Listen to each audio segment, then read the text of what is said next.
Bonjour, je m'appelle Evgeny. Voici mon fils de 5 mois, Nikita, qui souffre d'une grave lésion cérébrale liée à l'accouchement. La grossesse de mon épouse s'est bien déroulée, il n'y avait aucune pathologie, l'enfant était en parfaite santé dans le ventre de sa mère. Le 4 mai, mon épouse a été emmenée à l'hôpital pour un accouchement programmé. D'après les médecins ont dit d'attendre 2 jours, peut-être qu'elle accoucherait d'elle-même, mais après ces 2 jours, il n'y avait aucun signe d'accouchement. Et le 3e jour, ils ont commencé la stimulation. Pendant les 3 jours de stimulation, il y a eu une stimulation hormonale et pendant ces 3 jours, le monitoring montrait déjà un mauvais rythme cardiaque, les mouvements du fœtus avaient diminué, ce qui indiquait une asphyxie. L'enfant était déjà en train de suffoquer. Le 3e jour, les mouvements de l'enfant se sont pratiquement arrêtés et le monitoring était déjà extrêmement mauvais. Mais les médecins ont dit que tout allait bien et n'ont absolument pas réagi à cela. J'avais bien sûr un mauvais pressentiment, justement ce 5e jour. Et ma femme m'a appelé, je me souviens que c'était vers 6 heures du soir, et elle m'a dit qu'elle avait accouché, mais que l'enfant avait été emmené en réanimation. Et les sensations n'étaient pas agréables. Au début, nous ne comprenions pas ce qui se passait, pourquoi, on ne nous disait rien, tout était caché. Même lorsque nous appelions directement le service de réanimation, personne ne pouvait nous dire quoi que ce soit de clair. Au début, on nous a dit qu'il était dans un sommeil artificiel. C'était fait exprès pour qu'il ne dépense pas d'énergie pour quoi que ce soit. Mais finalement, lors de son transfert dans un autre hôpital, à Jarkovskogo, à l'hôpital central pour enfants de la ville de Gomel, on nous a, pour ainsi dire, ouvert les yeux sur le fait que l'enfant était dans le coma. L'enfant avait un œdème cérébral qui ne pouvait pas être résorbé pendant 8 jours. Nous avons demandé au médecin de prescrire des médicaments pour réduire cet œdème cérébral. À cela, il nous répondait « Il n'y a besoin de rien, tout est là ». Et en réalité, il ne lui donnait rien de particulier. Et c'était déjà un état où je ne savais plus quoi faire. J'appelais tout le monde, j'essayais... c'était juste un état de choc, tout simplement. Je ne savais pas quoi faire, qui appeler. Au final, c'était un enfant en bonne santé, mais il était né handicapé. On lui a attribué le 4e degré de perte de santé. L'enfant est né avec le diagnostic de... Il y a même un groupe de diagnostics. Lésion organique précoce du cerveau due à une anoxie subie lors de l'accouchement, syndrome aboulique, transformation kystique du cerveau. Il y a eu une infection intra-utérine, ce qui a entraîné une pneumonie intra-utérine chez l'enfant. L'enfant était né dans un état extrêmement grave. Si je dois donner notre avis personnel, je pense qu'il y a 99% de chances que cela soit dû au fait qu'ils n'ont pas pratiqué de césarienne. Mais selon les résultats de l'enquête menée après avoir saisi la commission présidentielle, aucune infraction n'a été constatée. Autrement dit, sur le plan administratif, tout était en ordre. Et les médecins ne sont pas responsables de cela. Aucun des médecins qui ont soigné notre enfant n'avait eu de cas similaires auparavant et ils ne pouvaient rien dire à ce sujet. On disait tous qu'il resterait gravement handicapé s'il survivait. Le 2e jour après que ma femme a accouché, bien sûr, j'ai ressenti que tout était fini, je n'avais plus envie de rien, je baissais les bras, mais comme on dit, la nuit porte conseil. Le matin, je me suis levé et j'ai décidé qu'il fallait agir, qu'il ne fallait pas s'arrêter. Vous avez pleuré à ce moment-là? Oui.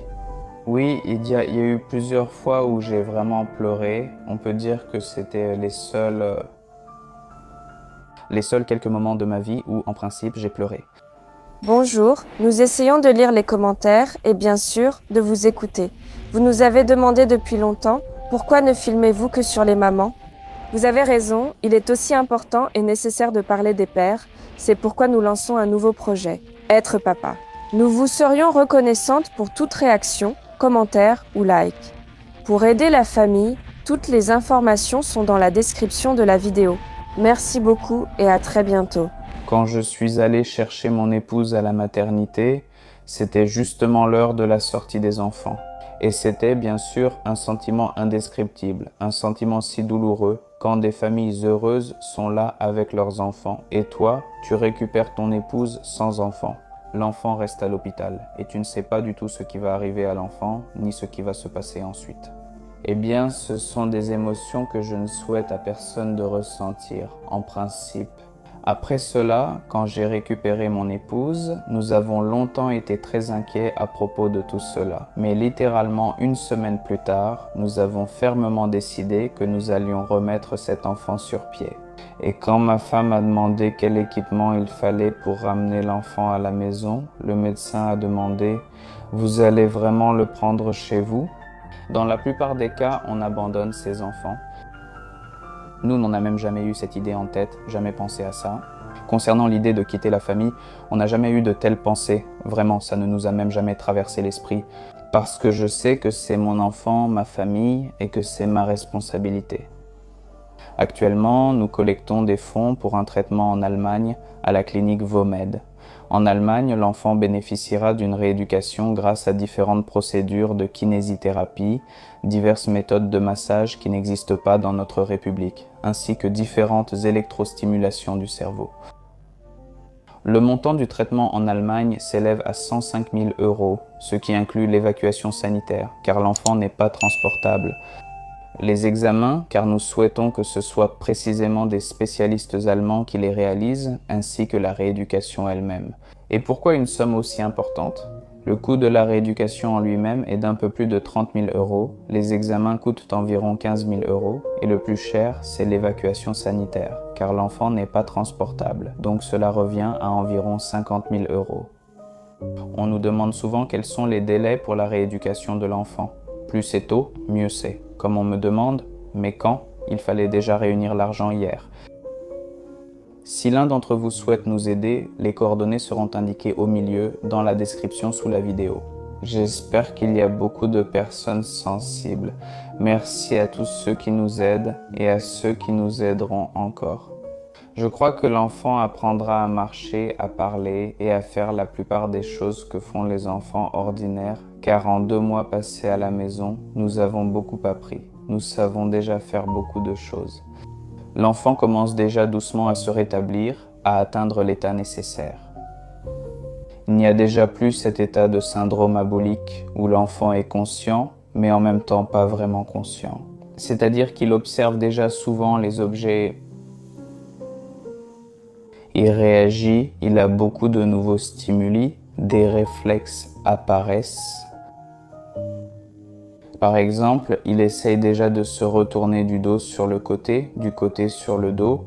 Il y a plus de mouvement, plus d'activité, il essaye de ramper. À un moment, mon épouse le tenait par les jambes, moi par les bras, et il a rampé 3 fois en levant la tête. Tout revient petit à petit. Cependant, cela demande du temps et des spécialistes qualifiés que nous n'avons pas en Biélorussie. Qu'avez-vous ressenti lorsqu'il a rampé 3 fois? Eh bien, c'était une sensation, je ne sais même pas comment le dire. C'était une sensation de joie incroyable, de voir que l'enfant se développe, commence à tout apprendre. De toute façon, la majeure partie des soins pour l'enfant est assurée par mon épouse. Moi, pour ainsi dire, je suis en soutien, j'aide à désinfecter la trachéostomie, à nourrir l'enfant. Si mon épouse est très fatiguée, je me lève la nuit pour qu'elle ne se réveille pas, qu'elle puisse dormir au moins 5 ou 6 heures par jour. Actuellement, l'enfant mange 5 fois par jour, toutes les 5 heures, n'est-ce pas? Il y a 24 heures dans une journée. Les gens vont encore croire que je suis idiot.